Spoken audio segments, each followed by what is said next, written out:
Oh yeah, speaking things into existence.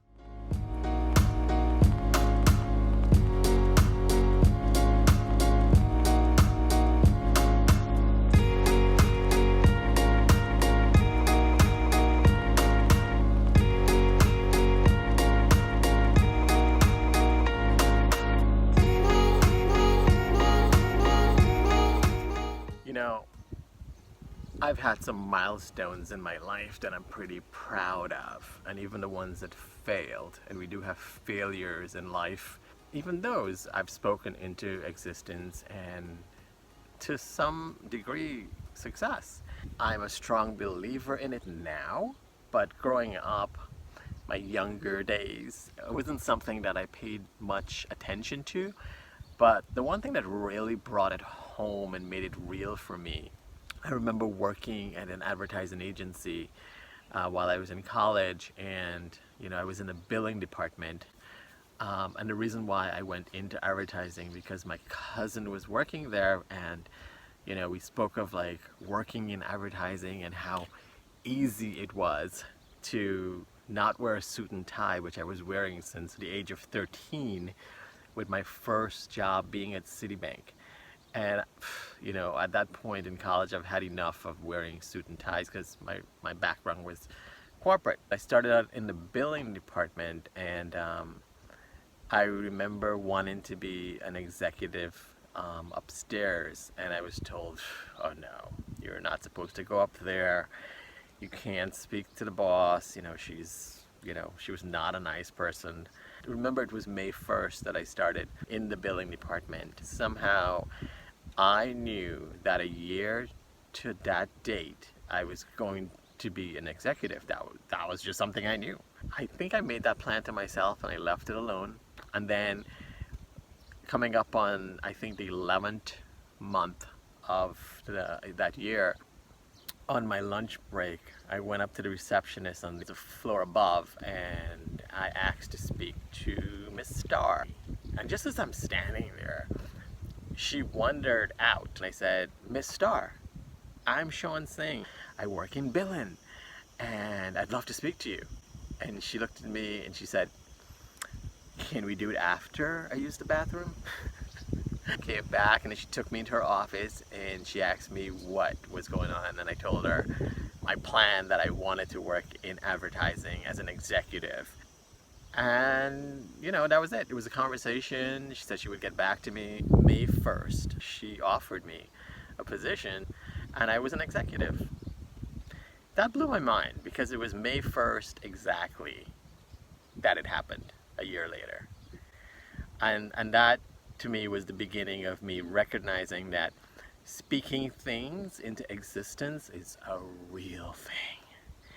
And then so I started to pay attention to that. And then in college, I remember meeting Jackie Zamora, who was a dancer. I remember seeing her perform by accident. I just wandered into the theater one day and saw this dancer, and I remember just being blown away by her performance, and we became friends. Years later, I'd written my play wrong, which I was trying to get produced, and I ended up producing it myself. And Jackie was going to be my director of choreography. And as we were in production rehearsals one day, she said to me, "You did tell me you were going to do this, and here you are producing it on Broadway." And I'm like, "Did I?" And yeah, apparently I had said it out loud, and boom, here it was. We were producing my play of my mom's survival from domestic violence on a Broadway stage. Yeah. But I can keep going on. I mean, the first time I saw my ex-wife on campus, I was sitting in the library and I said, "I'm going to marry her." My friend at the time said, "Oh, who gets to speak to her first? Let's see." And he ended up speaking to her first. He got there first. And I said, "Well, you got to speak to her, but I'm going to marry her." I married her. When we were dating, I remember passing through Sheepshead Bay and remember seeing oh, this would be a great place to live.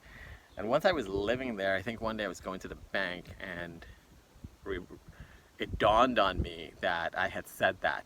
I'd made that statement to her, to my ex, that this would have been a great place to live in. And here I was living in Sheepshead Bay. The list goes on and on. You know, I said I was going to live in Puerto Rico the first day I got there. And I always say now as a joke that maybe I should have said we were going to live in Puerto Rico, because I ended up living there solo after my divorce, as you probably know if you follow my vlogs. But yeah, being in Vieques and meeting all of these people from all over the world and living and working with them for that winter, life-changing. I left there thinking, I want to see Europe. And less than 6 months later, I was in Europe doing my first Euro trip. But yeah, I think you see where I'm going with this. I usually speak it into existence. And my sister always said, you can wish for things and ask the universe for things, but just make sure that you're being as detailed as possible, you know. So yeah, I think you get the picture. Write it down, say it out loud, keep on dreaming, and it will be yours if you want it to be. I really believe that the universe is listening. So be careful what you think. Your thoughts are powerful, your words are powerful. That's why it really offends me when people speak of negativity around me and say things and they don't realize the power they're giving it. So yeah, give power to positivity, give power to things that can change your life positively and make an impact. And you know, if you're going to choose being happy, choose carefully. I'm gonna stop right here because I can talk about this forever.